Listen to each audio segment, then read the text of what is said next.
इन दिनों चुनावी वादों और दावों का सहारा लेकर विधायक पद के लिए विधानसभा प्रत्याशी मतदाताओं को अपने अपने अंदाज से लुभाने की कोशिश कर रहे हैं। वहीं इस बार लोकसभा सदस्य सांसद फग्गन सिंह कुलस्ते, जिनसे विकास के नाम पर बच्चा बच्चा परिचित है, वे भी अपने विधानसभा क्षेत्र में निवास घूम घूम कर सभाओं को संबोधित कर रहे हैं और मतदाताओं को प्रभावित करने में लगे हैं। TV1 India news bureau chief Asghar Zaidi से बात करते हुए उन्होंने अपने जिले के पिछले विकास कार्यों के बारे में जानकारी दी। उन्होंने कहा कि चुटका न्यूक्लियर पावर प्लांट परियोजना चालू होने पर क्षेत्रीय कामगारों को रोजगार मिलेगा। निवास को जिला बनाने की गारंटी तो नहीं, लेकिन सत्ता में आने के बाद निवास तहसील में विकास के जो काम छूटे हैं वो पूरे किए जाएंगे। साथ ही यहाँ एडीएम कोर्ट बनाए जाने का भी वचन दिया, जिससे सारे प्रशासनिक कार्य सुचारू ढंग से चलेंगे। देखिए, निवास, क्योंकि मैं अभी तक लोकसभा का सदस्य होने के नाते मंडला जिले के विकास में आप सबसे पहले तो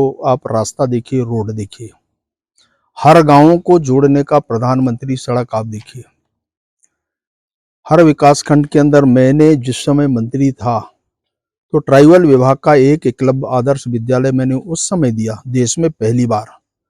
आज हम सब विकासखंड 9 विकासखंड है तो 9 विकासखंडों को एकलव्य आदर्श विद्यालय हमने सैंक्शन किया है और इसमें CBSE पाठ्यक्रम है। शिक्षा को गुणवत्ता से हमने इसको पूरा करने का इस प्रकार का निर्णय। आप रास्ता आप देखिए, यहाँ अभी हमने ये, आप चाहे जहाँ जिस मार्ग में आप खड़े हैं निवास का, ये भी अभी बना है, निवास का जो मार्ग है। फिर हमने अभी मुकास से लेकर के हमने रामनगर अजनिया तक 182 करोड़ की लागत से उस मार्ग का निर्माण होगा। 78 किलोमीटर है।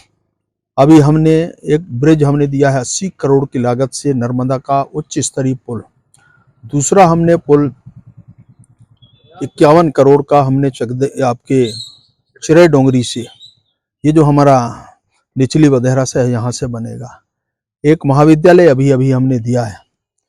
3 सिंचाई परियोजनाएं हैं, एक कोटरई से करीब उसमें 70 गांव कवर होंगे हमारे, एक झाजनगर से और एक पिंडरई से। 3 विकास खंडों में सिंचाई, उद्वहन सिंचाई योजना और अलग अलग ये 511 करोड़ की लागत से इस परियोजना का निर्माण होगा और 134 करोड़ का नारायणगंज से और 237 करोड़ की लागत से हमारे पिंडरई बिजराड़ी का होगा।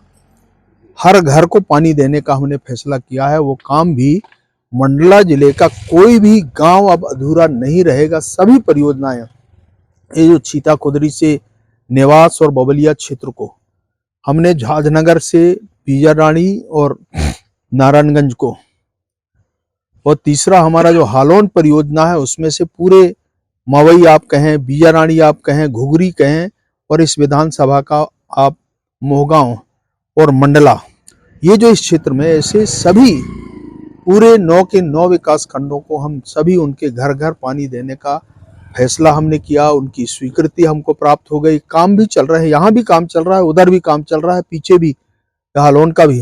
तो इस प्रकार के विकास के काम हुए। हाईवेज आप देखिए, डिंडोरी को भी दिया हमने, मंडला है, नैनपुर है। अभी एक मेडिकल कॉलेज हमने शुरू किया। मध्य प्रदेश का इतिहास है कि 53 जिलों में से आदिवासी जिले में पहला आदिवासी जिला है जहाँ पर ये मेडिकल कॉलेज सैंक्शन हुआ है, जो विशुद्ध रूप से ट्राइबल जिला है।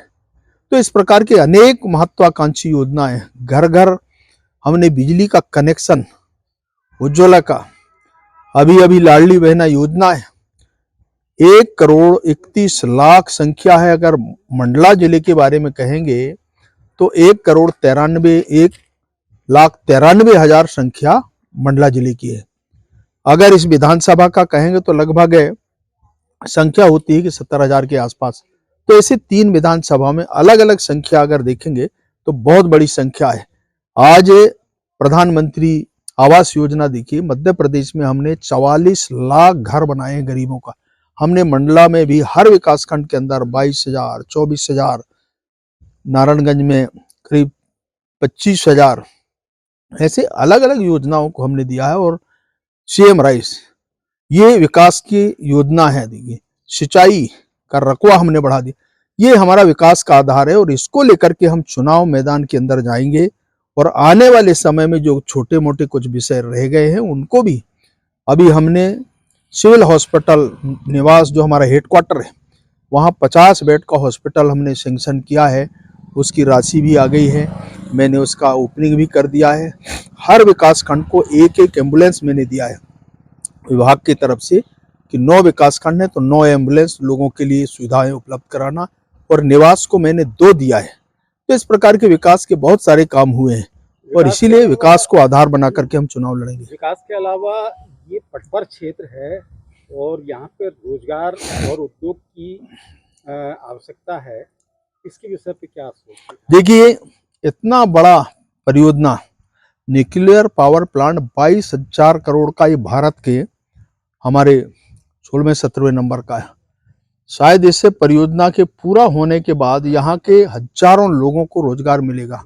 मनेरी में अभी प्रधानमंत्री जी ने 140 करोड़ रुपए की लागत से डिस्ट्रीब्यूटर जो हमारे इंडियन ऑयल का है वो उसका हमने अभी लोकार्पण किया है। उस समय आए थे तो उनने उसका भूमि पूजन किया और अभी आए थे 5 तारीख को तो उसका लोकार्पण किया।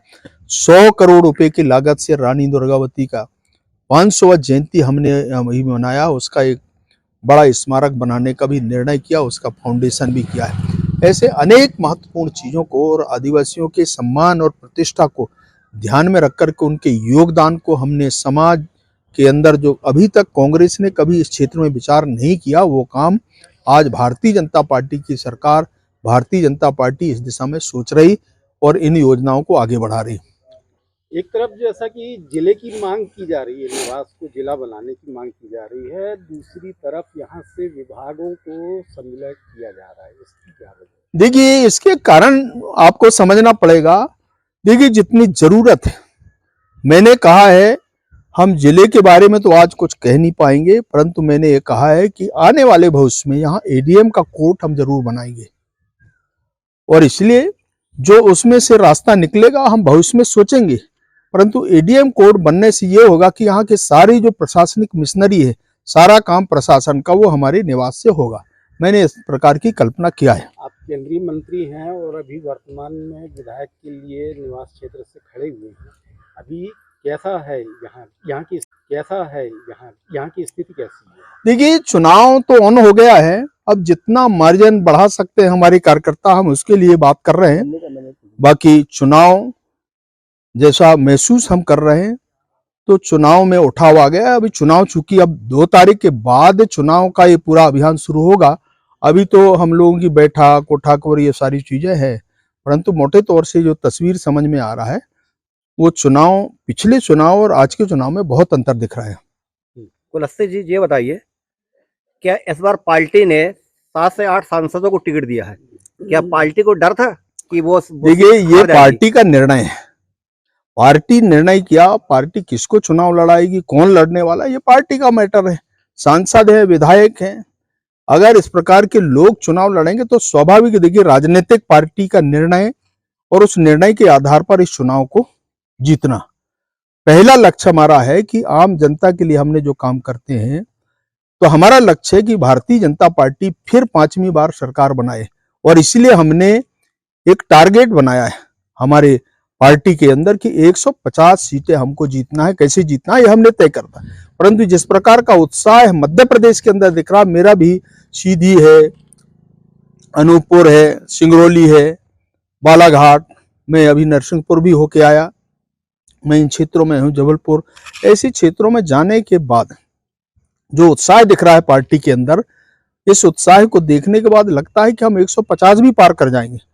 तो ये उत्साह का वातावरण है। नहीं, मेरे कहने का मतलब ये है कि इस बार जो 7 से 8 सांसदों को जो टिकट दिया गया है वो पार्टी को लग रहा था कि 7-8 सीट। देखिए, ये कोई लगने वाली विषय नहीं है, पार्टी का निर्णय। मैंने कहा कि पार्टी तय किया है, किसको लड़ाई ये पार्टी तय करती है और इसलिए कौन लड़ेगा चुनाव, कैसे लोग लड़ेंगे, क्या है, ये पार्टी डिसाइड करती है और उस आधार पर चुनाव का फैसला होता है और उस आधार पर टिकट सारे आकलन करने के बाद राजनीतिक दृष्टि से सारे निर्णय होते हैं और उस आधार पर यह फैसला हुआ है।